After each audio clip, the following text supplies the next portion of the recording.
which is a public awareness community resource. And through We Care Partners, we have developed an opportunity in which we can actually do outreach in the community to complete our mission of making an awareness of the things that are important for our community. The involvement of tennis as a recreational sport is something that we felt would be very helpful in our effort to have a way in which we can reach the children, but also reach the parents as well. Tennis is the sport of a lifetime, and we have been very challenged in developing it where individuals can recognize just how it can show a value in the relationship of growing a community. United for Peace is an effort that we have developed in this outreach effort, and it has had a tremendous impact on the relationships that we have begun to build in this relationship of doing what we can to help influence our future generation to understand that there is help if there are problems in your life, and if there aren't, there is a safe haven where you can come and really enjoy having a great time in this area. Today we're very fortunate to have two incredible individuals who have put their life on the line, who have shown courage in relationship to standing up for the ideas that make us all who we are. In our country, we have had a number of different issues because everyone in America is not the same. Many of us come from different countries. Many of us have different lifestyles. Many of us have different ideas of what we want our lives to be. But we have been fortunate to have individuals who have learned how to help us reach those goals. Today, we have two gentlemen that have done that and are continuing to do that. I'd like to introduce to you the Reverend Dr. Gilbert Caldwell. And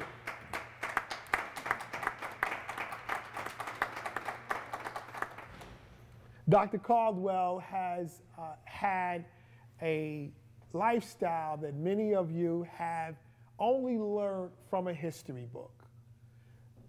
Dr. Caldwell has had the privilege of standing side by side one of our greatest civil rights, human rights leaders of our time, the Reverend Dr. Martin Luther King. How many of you know the Reverend Dr. Martin Luther King or of him? Show me your hands. Great, great. So then you can understand the value of what Dr. Caldwell is going to bring to us, because we know that if it wasn't for people like Dr. Caldwell, Dr. Abernathy, Reverend Dr. Martin Luther King Jr., many of us would not have the lifestyles that we have today. The next gentleman that I want to introduce to you has been on the front line of this generation. He has been really aggressive in making people understand his concerns that really are important for us to be able to have a voice in the areas that people need to listen. And he has been tremendous in working in different forums with different organizations and has been a part of what's called a Commission on Violence.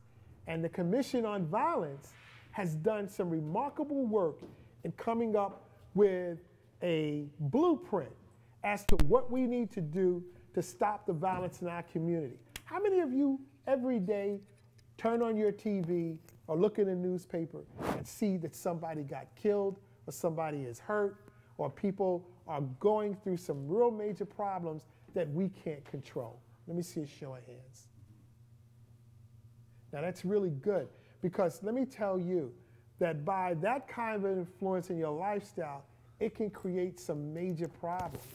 And if you have a situation in your life that you have been unable to get someone to help you understand, that's why we're here. And that's why Abdul Muhammad is here to really talk to us about ways in which, through counseling and through workshops of mentoring, that he has been effective in helping people who have gone through major problems in their lifestyles. And he will share with us his story of some of the experiences that he has had. Let's give them both a hand. Yeah. One of the things, Bernice King, who is the daughter of Martin King, spoke in Asbury Park this past, where we live. We live in Asbury Park. And she was very powerful as she talked about the importance of love. And of course, love from my faith perspective, we believe that God is love, of course. And God expressed love in that person called Jesus. But she was simply saying that there is an absence of love in our communities, in the black and brown community. And therefore, we don't see all children as my children. We don't love kids the way we ought to love them. We don't see the potential in them. And I think for me, of course, that's, if in fact one is a person of faith, then one understands that you were created as part of a family. Some of us, you wouldn't, some young people, younger people, there's that song, We're Family. Who did that? Did Sister Sledge or somebody? Yeah, okay. Right. There's people. Okay. But this idea, to me, my faith, the Creator made us family. And that's important, but not only in terms of my belief as a human being, but my faith says that the Creator made us family, and we've got to live like family in so many ways that we don't. Okay. When we talk about living like family, the reality of a number of the problems that go on in our community is because of the lack of people knowing who one another is. Yes. We have very limited understanding of who our neighbors are.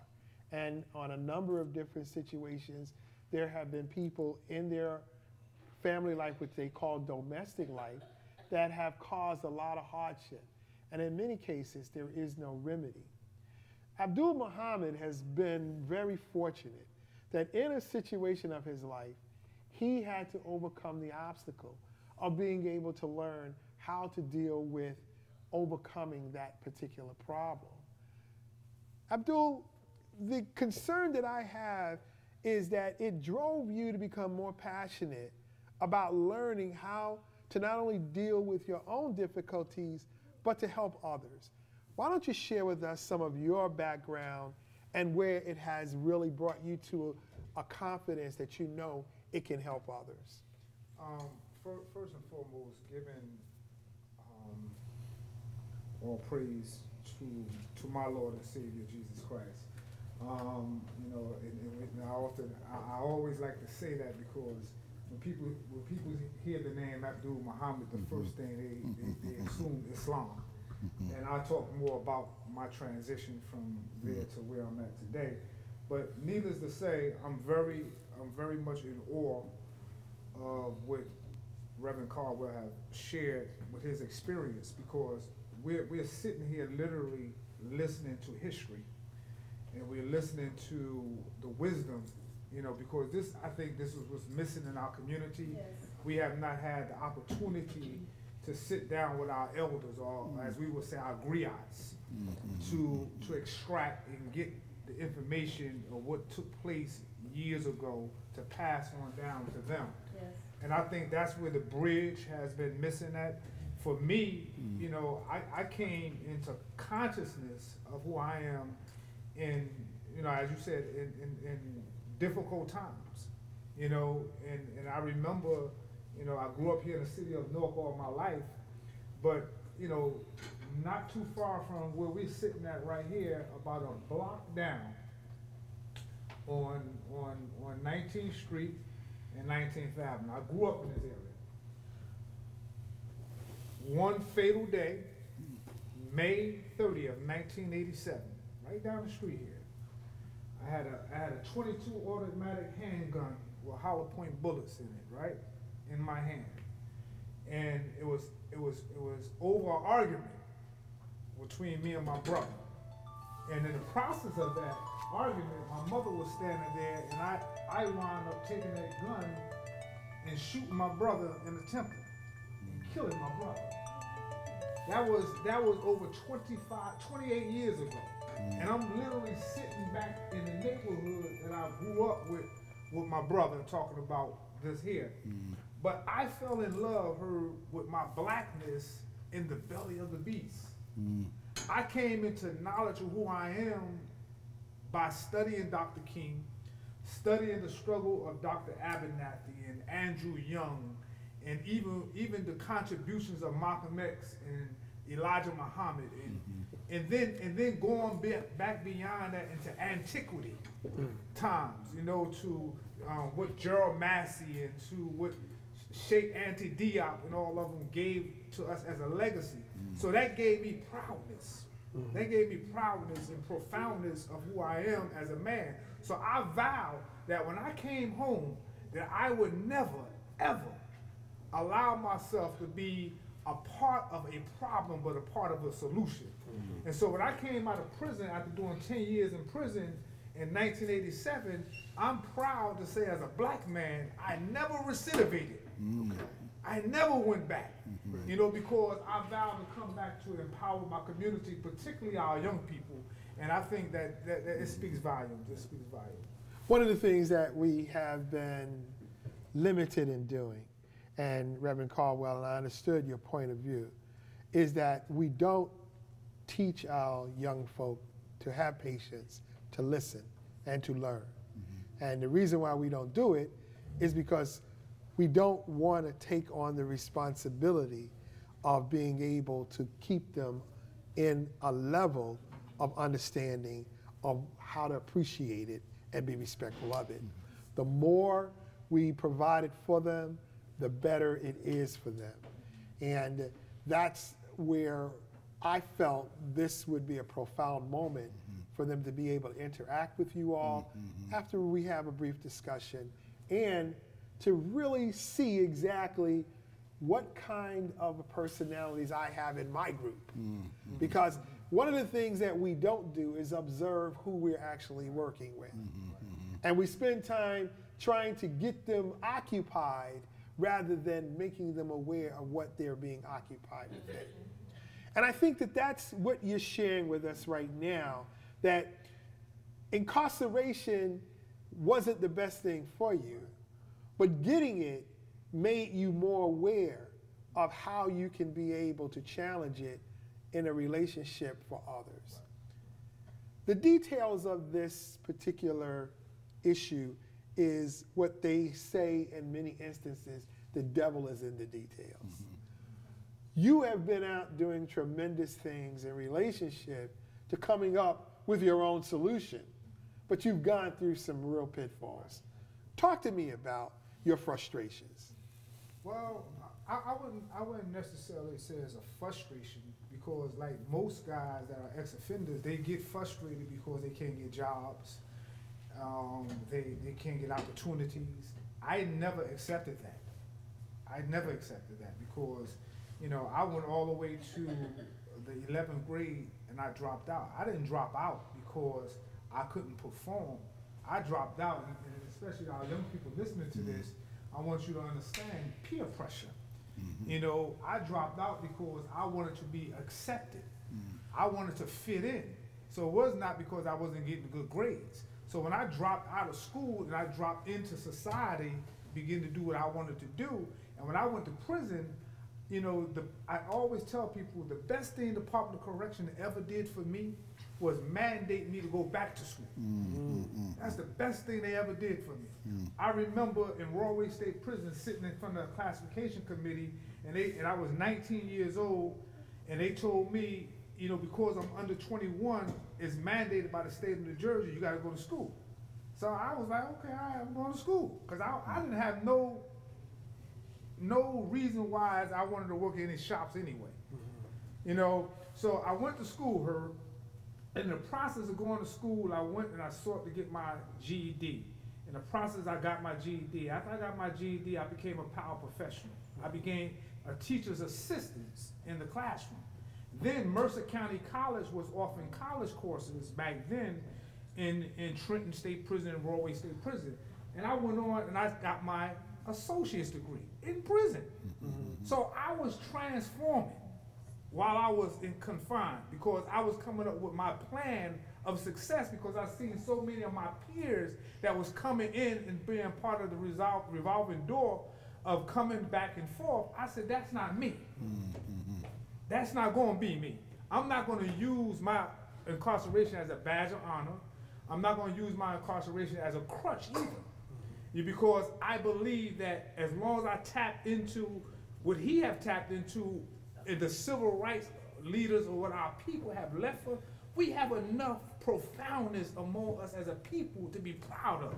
And I would do a disservice to Dr. King. I would do a disservice to Dr. Reverend Caldwell, who we are the trailblazers standing on their shoulders, and I come back, I want to sell drugs, rob, stick up, and maim, whoop, and pillage my community? Absolutely not. I'm the real sellout then. I'm the real sellout. So my message has been, in the 20-some years that I've been home, my message has been be an advocate for them. Because at the end of the day, as Reverend Caldwell mentioned, it's not about us. I want my legacy to be that my kids and my grandchildren could go on and say that my father, my grandfather have left a profound legacy. That's why we sitting here talking about Dr. King and Reverend Abernathy and all of them who have gone on, but we're talking about them because they left a legacy behind, you know, that we could say that we are proud of. When the things that you have experienced now in this lifestyle and thinking about what Dr. Caldwell and Dr. King had done to get to where we are today, and now you are on the shelters looking at where we need to look forward to for their future, where do you think we need to put our most effort into? Definitely our young people. But I think the problem is, often, you know, I have a life skills program called a life skills enrichment program. And one of the things in my curriculum, we talk about peer pressure. And one of the things I try to stress when we go into the schools to the administrators is that we often try to give mentoring to kids that have chronic behavior problems. That child, in my personal opinion, don't need mentoring at that stage. They need intervention. And once you correct the behavior and you change the behavior, then you assign a mentor like Dr. Caldwell, Abdul Muhammad, or Herb Glenn to mentor them and guide them along the way so they don't digress no more. And I think that's where our social agencies go wrong at. You know, I work for the city of Newark for 8 years. And I'm gonna tell you, even in the capacity of the job that I have now, I was sharing with Dr. Caldwell earlier, I work with parole guys, adults now. So I went from working at one level with young people to now I work with adults. And I'm gonna tell you, when I worked at the city of Newark, you know, and Marshall Cooper is here, he could tell you, when we TAVE test adults at the one stop for careers and jobs, our residents test on our TAVE test at a 2.0 in math, 3.0 in reading. And I'm talking about adults. Dr. Johnson mentioned years ago from UMDMJ that illiteracy is a direct correlation to violence and poverty.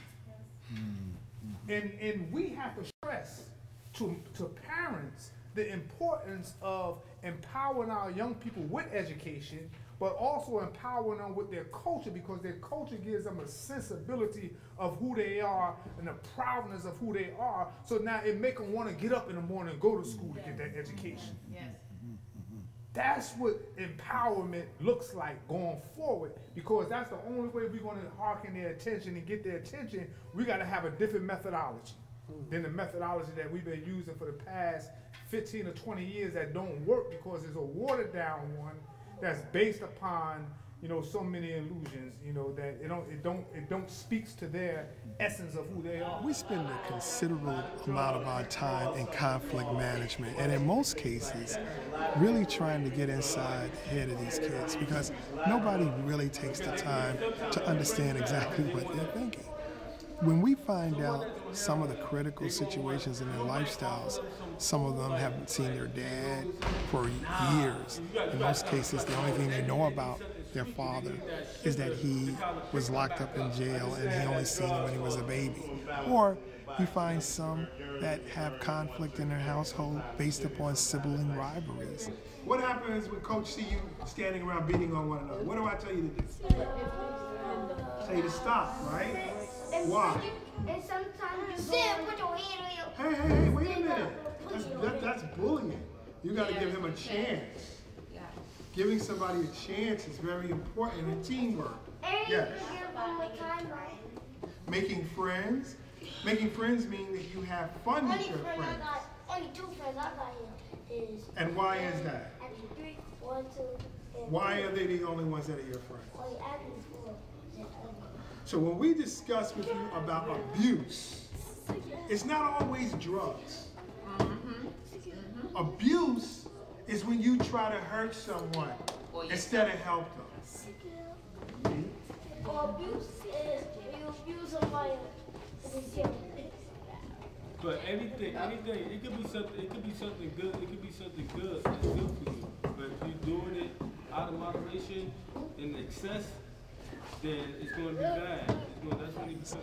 There are many concepts that have to be applied other than just constantly trying to discipline an individual.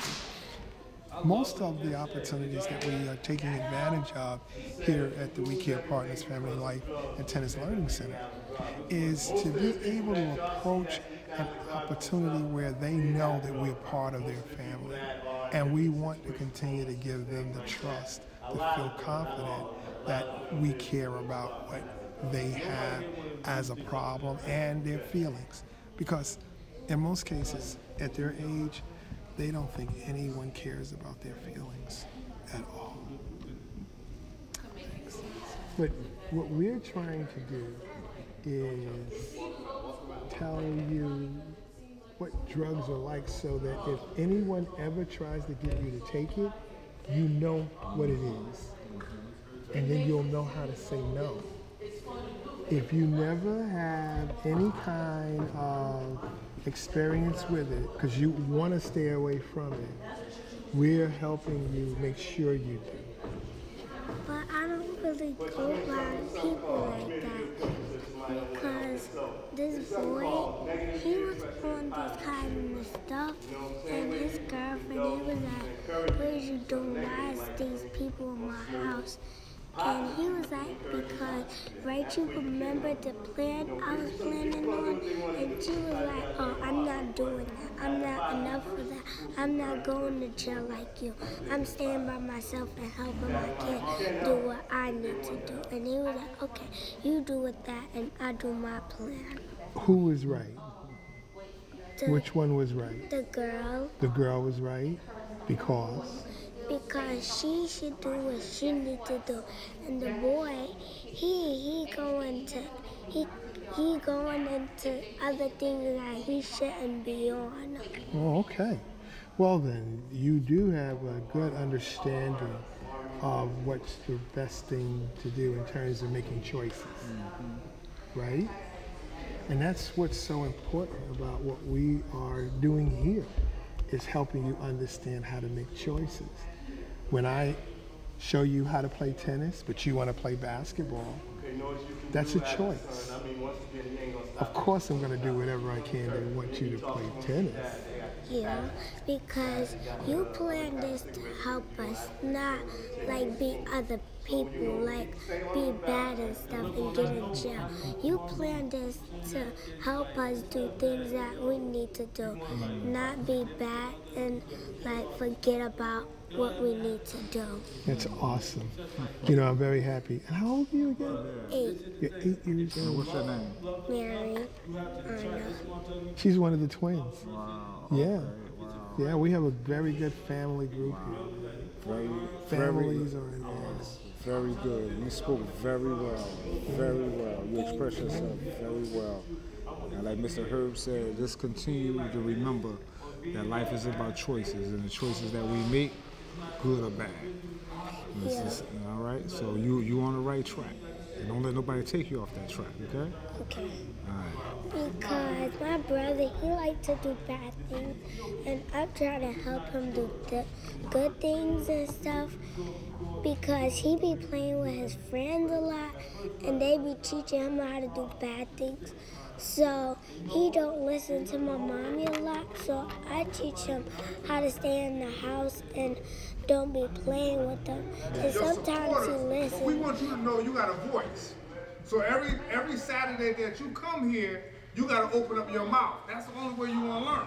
Because we're trying to build future leaders. So yesterday, I seen a lot of people that I normally see on TV. I seen them yesterday, Roland Martin. You know, another individual by the name of Ed Gordon from BET, Sean Puffy Combs, Bernie Sanders, Hillary Clinton. You know, all yesterday, right? So my point is, you never know where the Creator's going to lead you at. So you gotta grab all you possibly can so that you can learn, and that's what this program is about. My name is Abdul Muhammad, and I'm the founder of LSET. LSET stands for Life Skills Enrichment Program. Originally was founded in 1998 under an organization called Self-Determination, Inc. I actually merged the organization with the Street Warriors back in 2005, and since that time I have recreated the program in this year here, 2016. And what we do, we work primarily with grade levels 6 to 12th grade.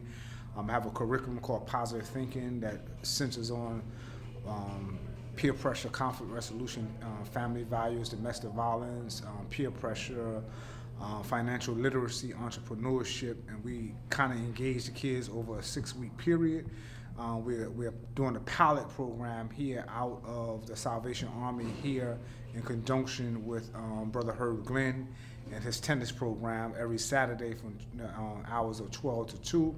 Our team work with about 10 peers here at the youth center here, and we're very proud of the success of the program. So after 6 weeks, they graduate from the program. We have a big graduation ceremony with them. After we have the ceremony with them, we would give them certificates, state that they graduated from the program. So we're very proud of the program here. Once again, the name of the program is Life Skills Enrichment Program, and we're working in conjunction with Brother Herb Glenn and his tennis program here at the Salvation Army every Saturday from the hours of 12 to 2. Good afternoon, everyone. My name is Mamie Gray. I'm here at the Life Skill Program at the Salvation Army in Newark, New Jersey. I just want to let you know that I am so happy and ecstatic about being here on today to teach a life skill with some of the children on the day between the ages of 9 through 14. I will be doing a communication skill with the young people on today. And it's a fun activity. I like to make sure that the kids are active and doing different fun activities in communication. So we're gonna do what we call blindfold. So the kids are gonna be blindfold, and they're gonna have to travel through this journey on a ladder, blindfold. When I say a ladder, not literally a ladder, but a make-believe ladder that have lava down in between it. So the kids are gonna get the opportunity to let another kid give them instructions with communication to travel through this journey on the ladder. And the objective of the game is for them not to fall over into the hot lava. This is one of the activities that we're going to have, and it's other activities as well, but I just want to let you know that I am so happy and proud of the program and how the program is progressing. And what I do myself is all kind of life skills. Life skills can be from communication to teaching a kid how to manage his checkbook or accounting, as far as banking, teaching the kids how to conduct themselves at home in their own room, as far as making up their bed.